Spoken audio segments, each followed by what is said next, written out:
আসসালামু আলাইকুম, শুভ সকাল। আরেকটি ব্লগ ভিডিওতে সবাইকে ওয়েলকাম। এই তো সংসারের কাজে লেগে পড়লাম। সকাল সকাল বিছনাটা প্রথমে গুছিয়ে নিলাম, তারপরে এই যে পাখির খাবার দিলাম, খাঁচা পরিষ্কার করলাম, তাকে পানি দিয়েছি, সে গোসল করতেছে। সাথে যে আমার বিল্লুটাও চলে আসছে, তার সাথে তার খুবই ভাব। আর এই যে দেখেন সে গোসল করতেছে, সে কিভাবে তাকে দেখতেছে। আর বিল্লুটারও ক্ষুধা লাগছে, তাই ভাবলাম সকাল সকাল তাকে আর কি দিব, তাই এখানে দুধ একটু পানি দিয়ে গুলিয়ে তাকে দিব। আর এই যে দেখেন সে এখন টেবিলের উপরে উঠি বসি তাকে দেখতেছিল। আর এই দুধটা কিন্তু সে খেতে অনেক পছন্দ করে। তাকে এই যে দুধ দিলাম। আর এখন আমি সংসারের যাবতীয় যে কাজগুলো আছে সেই কাজগুলো সব গুছিয়ে নিয়েছি, নাস্তা খেয়ে নিয়েছি। এখন দুপুরে কি রান্না করব সেইগুলাই কেটে নিচ্ছি। যাই হোক, আজকের ভিডিওটা কিডা কোন জায়গা থেকে দেখতেছেন অবশ্যই কমেন্টে জানাবেন। যদি ভালো লাগে আমার ভিডিও তাহলে একটা লাইক দিবেন, পেজটাকে ফলো করবেন, চ্যানেলটাকে সাবস্ক্রাইব করবেন, আর একটা শেয়ার করতে ভুলবেন না। আমরা আসেন কেউ কারোর মনের ভিতরে হিংসা না রেখে সবাই সবাইকে সাপোর্ট করি, তাহলে আমাদের পেজটাকে অনেক এগিয়ে যাবে ইনশাল্লাহ, এই আশাই করি সবাই।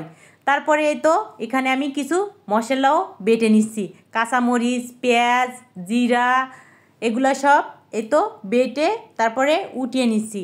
এখন একটা কড়াই বসাই দিয়ে কিছু সরিষার তেল দিয়ে পেঁয়াজগুলো ভেজে নেওয়ার পরে এখানে কাঁচামরিচ, চিংড়ি মাছ, তারপরে একটু রসুন আর একটু জিরা বাটা, তারপরে হলুদের গুঁড়া, মরিচের গুঁড়া, ধনিয়ার গুঁড়া, স্বাদ মতন লবণ, সামান্য একটু পানি দিয়ে মশলাটা একটু কিছুক্ষণ কষাই নেওয়ার পরে এখানে আমি 3টা আলু কেটে রাখছিলাম ছোটো করে, সেই আলুগুলা দিয়ে ভালো করে আরেকটু কষাই নেওয়ার পরে এখানে দিয়ে দিব পুঁই শাক। এভাবে পুঁই শাক রান্না করলে খেতে ভালো লাগে। আপনারা চাইলে বাসায় একটু ট্রাই করে দেখেন, খেতে কিন্তু অনেক ভালো লাগে।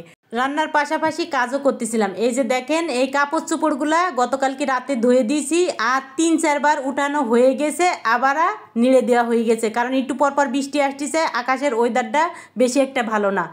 এই তো চিংড়ি মাছ দিয়ে পুঁই শাক হয়ে গিয়েছে, এখন আমি নামিয়ে নিচ্ছি। তারপরে আরেকটা কড়াই বসাই দিয়ে একটু সরিষার তেল দিয়ে কয়টা জিরা দিয়ে দিলাম। তারপরে এখানে পেঁয়াজটা একটু ভেজে নেওয়ার পরে এখানে যে পেঁয়াজ বাটা, তারপরে কাঁচামরিচ, জিরা, আদা, রসুন এগুলা একটু বেটে নিয়েছিলাম সেগুলা দিয়েছি। হলুদের গুঁড়া, মরিচের গুঁড়া, ধনিয়ার গুঁড়া, স্বাদ মতন লবণ একটু দিয়ে কষাই নেওয়ার পরে এখানে দিয়ে দিলাম শিং মাছগুলা দিয়ে একটু কষাই নেওয়ার পরে তারপরে একটা টমেটো দিয়ে দিলাম। টমেটোটা দিয়ে আরও কিছুক্ষণ কষাই নিয়ে তারপরে এখানে পরিমাণ মতন পানি দিয়ে তারপরে রান্না করি, নামিয়ে নিলাম।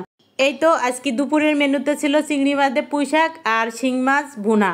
তারপরে এই তো বিকেলে আমাদের বাসায় মেহমান এসে দেখেন আমার বিড়ালটার কিভাবে লেজ ধরি টানাটানি করতেছিল, আর সবাই মিলে আমরা সবাই হাসাহাসি করতেছিলাম। দেখেন কীরকম মজাই যে করতেছিলাম। যাই হোক, সবাই ভালো থাকবেন, সুস্থ থাকবেন। আজকের ভিডিওটা এই পর্যন্ত। আর ভিডিওর ভিতর ভুল ত্রুটি থাকলে ক্ষমার দৃষ্টিতে দেখবেন। আল্লাহ হাফেজ।